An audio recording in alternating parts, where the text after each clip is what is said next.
సోహన్ అనే ఒక వ్యక్తి తన ఇంటికి పెయింట్ వేయడానికి మంచి పెయింటర్ని వెతుకుతుంటాడు. వాళ్ళ స్నేహితుడు ధీరజ్ చెప్తాడు ఒక అమ్మాయి చాలా తక్కువ ధరలోనే పెయింట్ వేస్తుందని. అందుకే అతను అతని స్నేహితుడితో కలిసి వెళ్తాడు. నువ్వేం మాట్లాడుతున్నావు ధీరజ్? నువ్వు నిజమే చెప్తున్నావా? ఆ అమ్మాయి ఇంత తక్కువ ధరకే పెయింట్ వేస్తుందా? లేకపోతే ఏంటి సోహన్, ఆ అమ్మాయి ఈ మధ్యనే కొత్తగా దుకాణాన్ని తెరిచింది. అవును, తను తక్కువ ధరకే పెయింట్ వేస్తుందంట. అయితే చాలా మంచిది ధీరజ్. పద, మనం వెంటనే తన షాప్కి వెళ్దాము. ఆఖరికి సోహన్ ఇంకా ధీరజ్కి ఆ అమ్మాయి దుకాణం కనబడుతుంది. ఆ దుకాణం అంతా విరిగిపోయి ఉంటుంది. ఆ దుకాణం చుట్టుపక్కల వేరే ఏ దుకాణం కూడా ఉండదు. నాకీ చోటు చాలా విచిత్రంగా అనిపిస్తుంది. మనం నిజంగా ఇక్కడ ఉండటం అంత మంచిదే అంటావా ధీరజ్? చెప్పు. అరే భయపడక సోహన్, అంతా మంచి జరుగుతుంది. నువ్విలా ఉండు. అదిగో అక్కడ ఉంది పెయింటర్ అమ్మాయి, చూడు. హలో, వినండి వినండి. ఎదురుగా ఒక అమ్మాయి నిలబడి ఉంటుంది. తను తన మొహం మీద ముసుగు వేసుకుని ఉంటుంది. తను భారీ గొంతుతో ధీరజ్తో, చెప్పు, నీకేం పానే? అవునండి, ఇతను నా స్నేహితుడు సోహన్. మీరు అతని ఇంట్లోని పెయింటర్ పని చేస్తారా? వాళ్ళింటికి పెయింటింగ్ వేయాలి. అయిపోతుంది, నేను సాయంత్రం వస్తాను. అప్పుడే ధీరజ్ సోహన్ చేతులు పట్టుకుని అక్కడి నుంచి వెళ్ళిపోతూ ఉంటాడు. అప్పుడే సోహన్కి ఒక విషయం గుర్తొస్తుంది. అరే ధీరజ్, మనం ఆ అమ్మాయికి మా ఇంటి అడ్రస్ అయితే చెప్పలేదు కదా, మరి తను ఎలా అక్కడికి వస్తుంది చెప్పు. అరే సోహన్, ఏంటి నువ్వు కూడా అలాంటి విషయాలు ఎవరైనా మర్చిపోతారా? నువ్వు ముందే చెప్పాలి కదా. అరే దానికి నన్నేం చేయమంటావు? నువ్వే కదా నన్ను అక్కడి నుంచి త్వరగా లాక్కుని వచ్చావు. నేను ఆ తొందరలోనే మర్చిపోయాను. అలా అయితే మళ్ళీ మనం రేపు తిరిగి రావాలి, తనకు అడ్రస్ చెప్పటం కోసమైనా. ఏమంటావు? సరేలే, అంతకన్నా మనం చేసేది ఇంకేముంది. రేపు మనం మళ్ళీ వద్దాంలే. పద ఇంకింటికి. తర్వాత ఎవరింటికి వాళ్ళు వెళ్ళిపోతారు. సోహన్ వాళ్ళ ఇంటి బయట సాయంత్రం అవ్వగానే ఎవరో తలుపు కొడుతూ ఉంటారు. సోహన్ భార్య వెళ్లి తలుపు తెరిచి చూసేసరికి అక్కడ అదే పెయింటర్ అమ్మాయి నిలబడి ఉంటుంది. వెనుక నుండి సోహన్ వచ్చి ఆ అమ్మాయిని చూసి ఆశ్చర్యపోతాడు. అరే నువ్వా? నువ్విక్కడికి ఎలా వచ్చావు? నేనైతే నీకు నా ఇంటి అడ్రస్ ఇవ్వలేదు కదా. ఆ అమ్మాయి ఇప్పటికీ కూడా మొహానికి కొంగు కప్పుకొని ఉంటుంది. ఇంకా భారీ గొంతుతో, మీరు నాకు అడ్రస్ చెప్పేశారు, తొందరలో మర్చిపోయి ఉంటారు. అరే ఏంటి, మీరు అడ్రస్ చెప్పకపోతే తను ఇక్కడికి ఎలా వస్తుంది? మీరు చెప్పే ఉంటారు.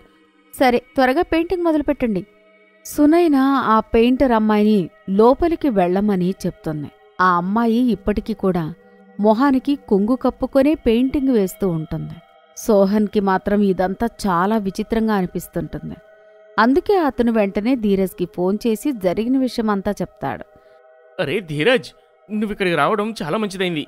నాకిదంతా ఏదో తేడాగా అనిపిస్తుంది. అవును సోహన్, నాకు కూడా అలానే అనిపిస్తుందిరా. మనం ఒక పని చేద్దాము, ఆ అమ్మాయిని ఇక్కడి నుంచి వెళ్ళిపోమ్మనే చెబుదాము.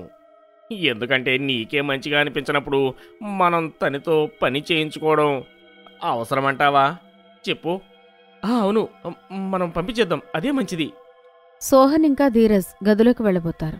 అప్పుడే సునైన అరుపులు వినబడతాయి. సోహన్ ఇంకా ధీరజ్ లోపలికి వెళ్లి చూసేసరికి సునైన చాలా భయపడుతుంటుంది. ఆ అమ్మాయి లోపల గది మొత్తానికి ఎర్రటి పెయింట్ వేస్తుంది. ఏమండి, తను ఈ గదికి ఎంత విచిత్రమైన రంగు వేసిందో! ఇంక నన్ను చూసిన వెంటనే తను చాలా విచిత్రంగా గట్టిగా నవ్వుతోంది. అరే ఎవరు నువ్వు? ఇదంతా అసలు ఏం చేశావు? సోహన్ మాటలు విని ఆ అమ్మాయి గట్టిగా నవ్వుతుంటుంది. ఆ తర్వాత తను తన మొహానికి కప్పుకున్న ముసుగు తీసేస్తుంది. ఆ ముసుగు వెనకాల దయ్యం ఉంటుంది. దాన్ని చూసి అందరూ భయపడుతుంటారు. ధీరజ్ అక్కడి నుంచి పారిపోవాలనుకుంటాడు. దయ్యం తలుపులు మూసేస్తుంది. అరే ఇదేంటి, నేనైతే బయట కూడా వెళ్ళలేకపోతున్నాను.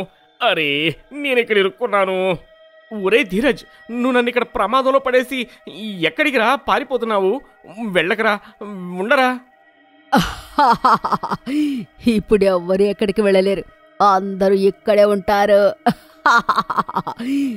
ఇది రక్తం. అలా చెప్పి దయ్యం సునైన మీద దాడి చేస్తుంది. ఇంకా తనని చంపేస్తుంది. తర్వాత సోహన్ని కూడా చంపేస్తుంది. వాళ్ళ రక్తం మొత్తాన్ని తీసి తన బకెట్లో నింపుకుంటుంది. అదంతా చూస్తూ ధీరజ్ నిలబడి వణుకుతుంటాడు. నువ్వైతే వణుకుతున్నావు? లేదు లేదు, నన్ను చంపకు, నన్నేమీ చేయవద్దు. సరే, నేను నిన్ను చంపను. నువ్వే నా కోసం వీళ్ళని తీసుకొని వచ్చావు కాబట్టి నేను నిన్ను వదిలేస్తాను. కాని నువ్వు నా కోసం పని చేయాలి. ఇలానే నాకు వేరే ఇళ్లలో పని ఇప్పించాలి. నాకు వేట దొరికేలా చెయ్యాలి. అప్పుడే నేను నిన్ను వదిలేస్తాను. దయ్యం మాటలు విని ధీరజ్కి చాలా కంగారుగా అనిపిస్తుంది. అతనికి ఈ దారి చాలా తప్పు అనిపిస్తుంది. కాని అతని ప్రాణాలు కాపాడుకోవడానికి వేరే దారి లేదు. నేను నిన్ను అక్కడే కలుస్తాను, ఎప్పుడైతే నువ్వు నన్ను మొదటిసారి కలిశావో. కాని నువ్వు సమయానికి రా, ఎందుకంటే నాకు ఆలస్యంగా వచ్చేవాళ్ళంటే ఇష్టముండదు. మరుసటి రోజు ధీరజ్ దయ్యం ఇంటికి వస్తాడు. నేనొచ్చేశాను. ఇంకా నీకోసం ఒక ఇంటిని కూడా వెతికాను. వాళ్ళు ఇక్కడ ఉండేవాళ్ళు కాదు. అందుకే మనం త్వరగా వాళ్ళ ఇంట్లోకి వెళ్ళిపోవచ్చు. నీకు ఆ ఇల్లే చాలా బాగుంటుంది. వాహ్, నువ్వు చాలా నిజాయితీపరులా ఉన్నావే. నువ్వు సమయానికి కూడా వచ్చేశావు. నాకు ఇలాంటి పాపం చేస్తున్నందుకు కాస్త కూడా ఆనందంగా లేదు. కానీ ఇది నా ప్రాణాలకు సంబంధించిన విషయం కాబట్టి నేను ఏమీ చేయలేకపోతున్నాను.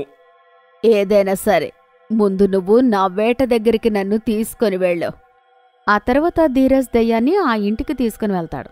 ఆ దయ్యం అక్కడ ఉన్న మనుషుల్ని చంపేసి వాళ్ల రక్తంతో కూడా మీద పెయింట్ వేస్తుంటుంది. ఇంకా దయ్యం రోజూ అలానే చేస్తుంటుంది. తను రోజు ఒక్కొక్కరి ఇంటికి వెళ్ళి వాళ్ళని చంపి వాళ్ల రక్తంతో పెయింట్ వేస్తుంటుంది. ధీరజ్కి ఇదంతా చాలా తప్పనిపిస్తూ ఉంటుంది. కానీ అతను ఏమీ చెయ్యలేక చేస్తూ ఉండిపోతాడు. ఒకరోజు వాళ్ళ ఇంట్లో కూర్చుని ఉంటాడు. అప్పుడు అతని భార్య ఇలా అంటుంది. ఏమైందండి, చాలా ఆందోళనగా ఉన్నారు, ఎందుకు కంగారు పడుతున్నారు? ఏమీ లేదు సుధా, అలాంటిది ఏమీ లేదు. నువ్వేమీ కంగారు పడకు. మీరు అబద్ధం చెప్పకండి, నా దగ్గర దాచిపెట్టాలని చూడకండి. నాకు తెలుసు అసలు విషయం ఏంటనేది. ఏంటి ఏంటి నీ మాటలకు అర్థం ఏంటి? అసలు నీకు ఏం తెలుసు? ఏముంది, సోహన్ అన్న ఇంకా సునైన వదిన చనిపోయినప్పటినుంచి మీరు ఇలా బాధపడుతున్నారు. పాపం సోహన్ అన్నయ్య వాళ్ళది ఎంత మంచి కుటుంబం. సునైన వదిన అయితే తల్లి కూడా కాబోతుంది. వాళ్ళని అలా చేసిన వాళ్ళని నరకంలో కూడా చోటు దొరకకూడదు. వాళ్ళని ఆ భగవంతుడు అస్సలు క్షమించడు. ఆ మాట విన్న వెంటనే ధీరజ్ కాళ్ల కింద భూమి బద్దలైనట్టు అవుతుంది. ఇంకా అతను కంగారు పడుతుంటాడు. అలా కంగారుతో ఇలా అంటాడు. ఏంటి అసలు నువ్వు ఏం మాట్లాడుతున్నావు? సుధా, అలా ఎలా జరుగుతుంది? నాకనిపించింది ఈ విషయం తెలిస్తే మీరు ఇంకా బాధపడతారని. సునైన వదిన సోహన్ అన్నయ్యకి ఈ విషయం చెప్పి సర్ప్రైజ్ చేయాలనుకుంది. ఈ విషయం కేవలం నాకు తెలుసు. సుధా మాటలు విన్న తర్వాత ధీరజ్ ఇంకా బాధపడతాడు, ఇంకా కంగారు పడుతుంటాడు. ఇంకా అతను నిర్ణయించుకుంటాడు దయ్యానికి అతను సహాయం చేయకూడదని. రాత్రంతా ధీరజ్ నిద్రపోకుండా ఉంటాడు. ఇంకా అతనులో అతను ఇలా అనుకుంటాడు. నేనిక ఆ దెయ్యానికి సహాయం అస్సలు చేయను. ఒకవేళ అది చంపేయదలుచుకుంటే నన్ను వెంటనే చంపేయమని చెప్తాను. కానీ ఇక నేను ఆ దెయ్యాన్ని ఎవరినీ కూడా అస్సలు చంపనివ్వను. ఎప్పటిలానే సూరజ్ ఉదయాన్నే లేచి దయ్యం దగ్గరికెళ్తాడు. ఇంకా తనని ఒక ఇంటికి తీసుకుని వెళ్తాడు. కాని ఈసారి సూరజ్ దయ్యాన్ని మోసం చేస్తాడు. ఏ ఇంటికైతే సూరజ్ దయ్యాన్ని తీసుకువెళ్తాడో ఆ ఇంట్లో ఎవరుండరు. కాని దయ్యం కోపంతో ఇలా అంటుంది. ఇదెక్కడి తమాషా, ఇక్కడైతే ఎవరూ లేరు, నేనెవరిని చంపి తినాలి? ఎవరిని కాదు, ఇంక నువ్వు ఎవరినీ చంపలేవు. ఎందుకంటే నేను నిన్ను అలా చెయ్యనివ్వను. నీ వల్ల ఇక ఏ ఒక్క ప్రాణానికి కూడా హాని జరగనివ్వను. నన్ను నువ్వెలా ఆపగలవు?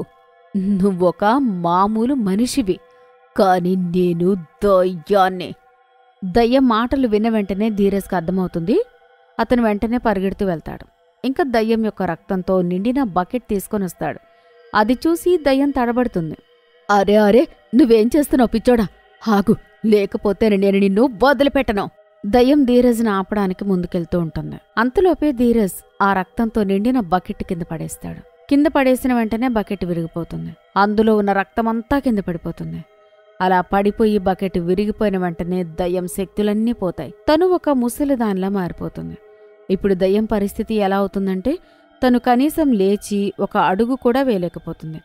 అది చూసి ధీరజ్కి కాస్త హాయిగా అనిపిస్తుంది. ఇప్పుడు దయ్యం ఎవరినీ చంపదని.